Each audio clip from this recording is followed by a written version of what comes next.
During the 1930s, an uprising of animator strikes was ongoing. Animators had felt as if their rights were being violated.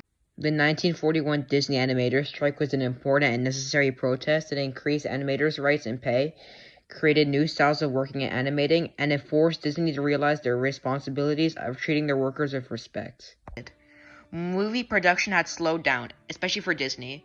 One of the first strikes to happen at that time was the Fleischer Studio strike of 1937.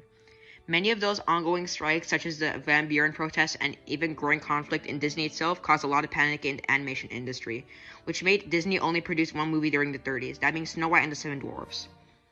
Disney promised the animators who worked on the movie large bonuses and raises, but when it came to fulfilling such promises, Disney never followed through, even if they made over 4 times of what they expected. He instead spent it on a corporate complex in California. Some animators were getting $500 a week, while others only $12.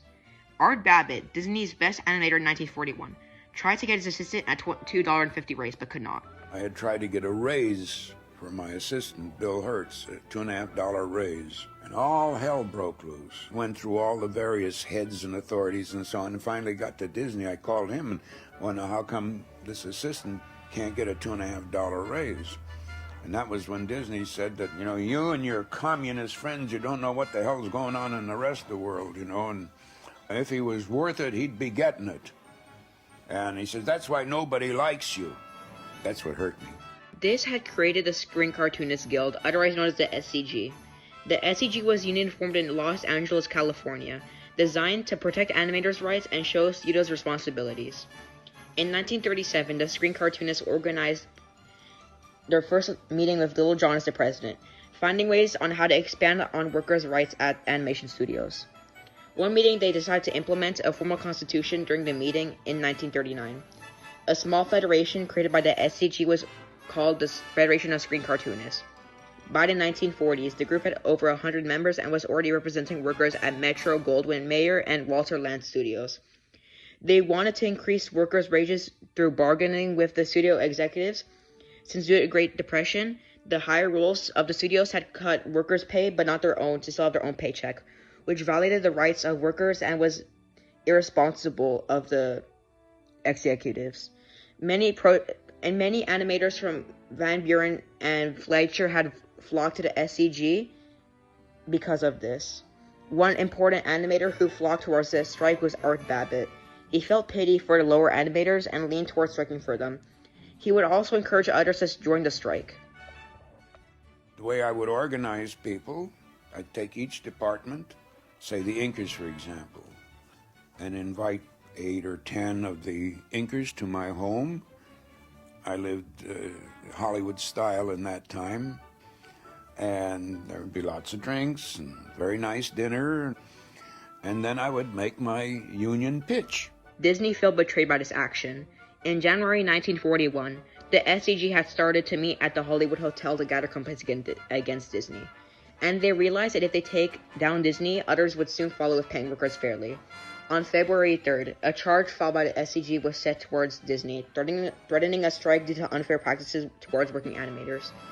Throughout February of 1941, the strike against Disney was being prepared with small actions, those small actions being things such as official officers being elected for the Disney unit, with Babbitt being chairman, and having 25 people approve of the boycott for Disney unless if decided otherwise before March 15th. Disney was also officially put on a boycott list on March 3rd. Meanwhile in Disney, Snow White and the Seven Dwarfs was a big movie, but animators did not receive on-screen credits, which made animators even more upset. Tom Cito, one of the animators, remarked that work pressure was already building up due to promises in Snow White and the Seven Dwarfs not being met. So this was not the sole reason. Quote, put your own houses in order. You cannot accomplish a damn thing by sitting around and waiting to be told everything. If you are not progressing as you should, instead of grumbling and growling, do something about it, Disney growled at the SCG. In the beginning of May, Disney fired a lot of animators, mostly SCG members, and the FCC and the Federation of Screen Cartoonists had almost dissolved. On May 27th, Babbitt was fired, prematurely starting to pull the last straw, and almost starting the strike even against advisory.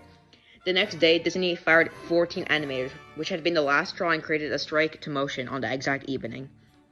The next day, on May 28 and 29, the strike began. People were holding up signs that were saying 3 years of college, 2 years of art school, 5 years of animation, and what we get is a burger stand. Or I'd rather be a dog than a scab, and many others. Other studio animators also supported the strike. Some artists decided not to support the strike. Disney had given them a job during the Great Depression and insisted on being called by his first name. How could someone like that be a tyrant? Even when the non-strikers went to work, there was an infinite line of cars, and when passing the line, you would see 500 animators striking in a large circle in the entrance of the studio. About half of the entire studio. They would strike 24 hours per day at the picket lines with the signs from before with Disney characters on them. Babbitt told the Daily Worker that they were striking to get their promised raises and bonuses from Snow White that they never got. He also wanted more respect for the other workers and easier working conditions. Disney took the strike personally, so they drew the employees fired and then moved to the SEG as evil clowns in the style of Dumbo, which is a movie being animated during the strike.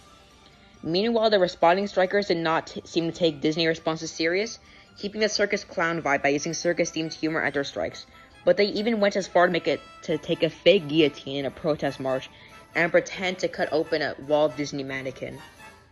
Even if it was grotesque, they still had the right to do that with the helping supporting unions on their side. Unlike Disney, who might have tried to hit one of the strikers on the picket line, which was not responsible of them at all. A few days in, the strikers had taken a spot near the studio to strike and stay out. They held celebrations and party games there to stay motivated on their goal, with the strikers calling it Camp Cartoonist and non-strikers calling it Skunk Hollow. Strikers helped themselves in other ongoing strikes, forming a large support team of perseverance. To try to get non-strikers to feel ashamed, Babbitt would sarcastically and loudly yell the non-strikers good morning on their way to work. On June 3rd, a letter signed by the 60 non-striking Disney animators had been sent to the U.S. president, requesting for intervention in a bargaining agent to come to a compromise with Disney and the SEG to try and make both sides happy. A month in, Walt and his brother refused to recognize the guild, and they still sharply insulted each other. The strike continued without violence, even if they were well into July and getting closer to poverty. Finally, on July 28th, 2 mediators from Washington, D.C. arrived.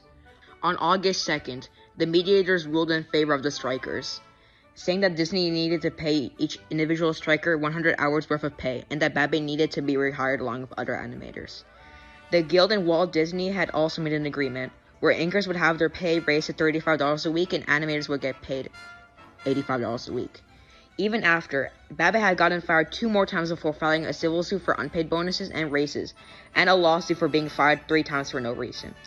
Babbitt lost his civil suit due to Fantasia and Pinocchio losing more money than they gained, which means that Disney was not obligated to pay bonuses. But Babbitt won the lawsuit, which means that Disney had to pay Babbitt back for each time he was discriminatorily fired. In 1947, Disney tries to fire Babbitt for the 4th and final time, and the Guild gives Babbitt a large cash settlement before Babbitt quitting on the 16th of January. This strike showed how even if there are larger and more prominent issues in the world, if you are passionate about what you are fighting for, you will fight for it even if risking so much. This revolutionized workers' strikes and improved conditions for generations of animators. This is one of the most important strikes ever in history and proves that to make a difference, you don't need to be violent.